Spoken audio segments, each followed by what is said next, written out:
Assalamualaikum warahmatullahi wabarakatuh. Perkenalkan, nama saya Mutlia Samsi dengan NIM 08220200050, kelas C3 Dasar Ilmu Usaha Tani Fakultas Pertanian Universitas Muslim Indonesia. Dalam video kali ini, saya akan menjelaskan sedikit tentang bagaimana mewujudkan petani milenium yang berhasil dan berkelanjutan dengan memanfaatkan unsur-unsur pokok usaha tani.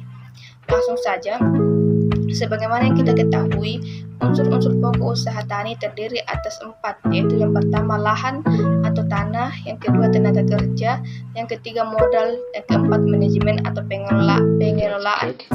Yang pertama lahan. Kita dapat mengoptimalkan pemanfaatan lahan dengan menggunakan metode organik. Karena secara otomatis nilai produksi pada lahan akan meningkat meskipun peningkatan itu secara perlahan. Hal ini dikarenakan pertanian organik menggunakan pupuk dan pestisida alami. Dengan demikian, kesuburan pada tanah akan meningkat karena cadangan bahan makanan untuk biota tanah baik mikro atau makro telah tersedia. Dengan meningkatnya faktor produksi pada tanah, maka akan menunjang juga tingkat produktivitas pada komoditas yang ditanam, sehingga produksi komoditas yang ditanam akan meningkat. Yang kedua, faktor produksi tenaga kerja.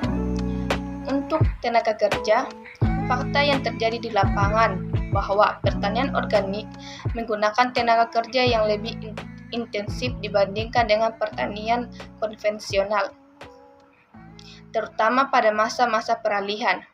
Hal ini dikarenakan pengoptimalan penggunaan bahan-bahan alami di sekitar yang dikelola berdasarkan interaksi biologi dan ekologi, di mana prosesnya sendiri dalam komunitas pertanian tersebut.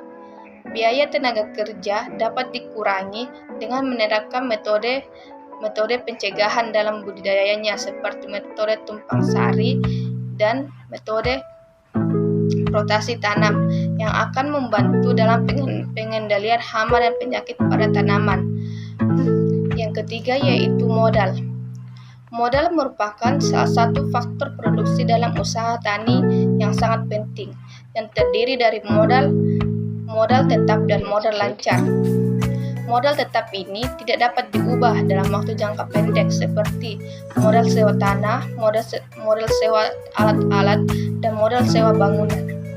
Sedangkan modal lancar adalah modal yang dapat berubah dalam jangka pendek seperti modal pembelian bibit, pupuk, obat-obatan, dan modal sewa tenaga kerja.